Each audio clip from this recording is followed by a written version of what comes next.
Professor Howard Williams brings you death and memory from the past and the present. It's Archaeodeath. One of the things you'd imagine was commonplace in archaeological research now is the rapidity of dissemination and citation. But it doesn't exactly work that way. Even books that have been out 5-10 years take a long time to digest, for people to reflect and consider their content and to write in response to them. There are exceptions where stories go viral and there are widespread, rapid discussions via digital media, blog posts, social media. But still, we're in a world where actually the publications coming out in monographs, edited books, special issue journals take some time to digest. And that is very much true of what I would say is, though I'm promoting it myself and it is my edited work, I think one of the most significant collections on Viking period mortuary archaeology. And I refer to not a book with a glossy cover and a title of Vikings. I refer to the special issue Mortuary Citations, Death and Memory in the Viking World of the European Journal of Archaeology. And this is a edited collection where I was special guest editor. Robin Skeets was the main editor.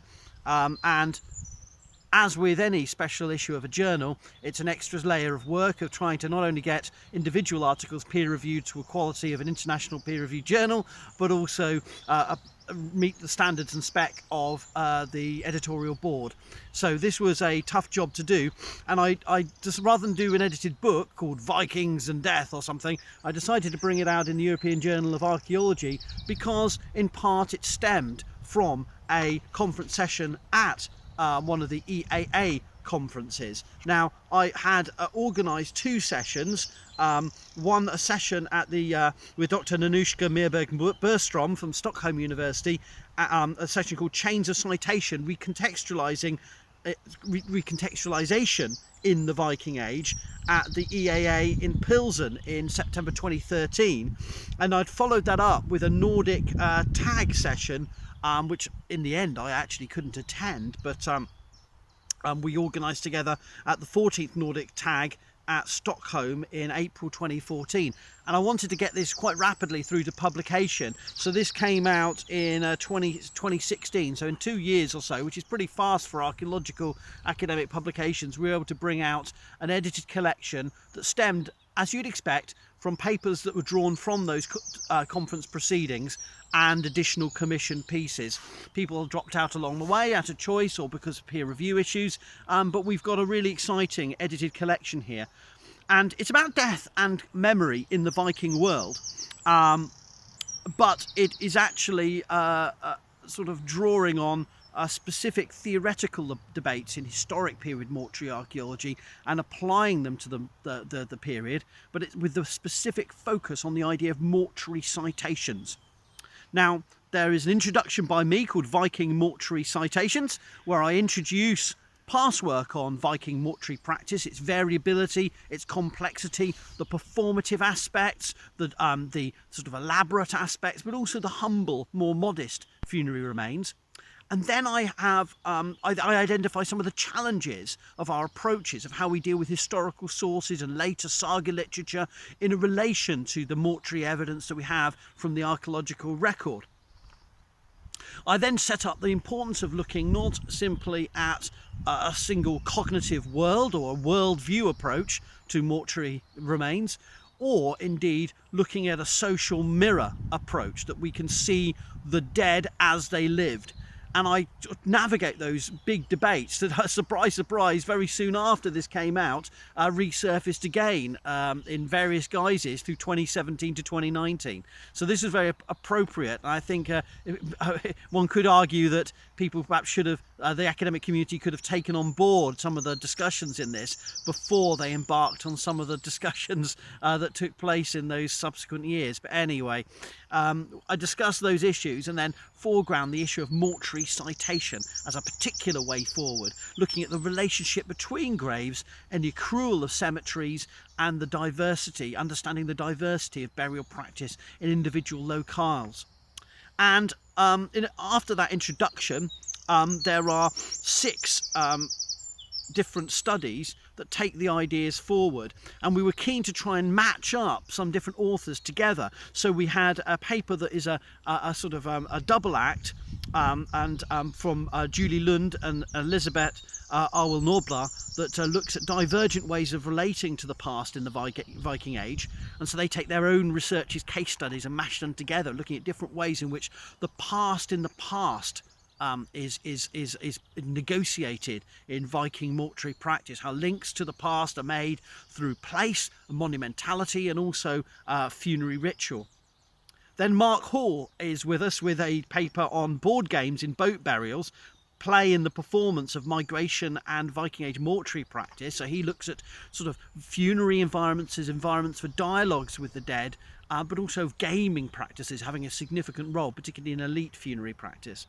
So Julie and Elisabeth together look at references to the past at different scales and different ways through monumentality and material culture. Mark looks at the gaming practices, an important part of mortuary practice.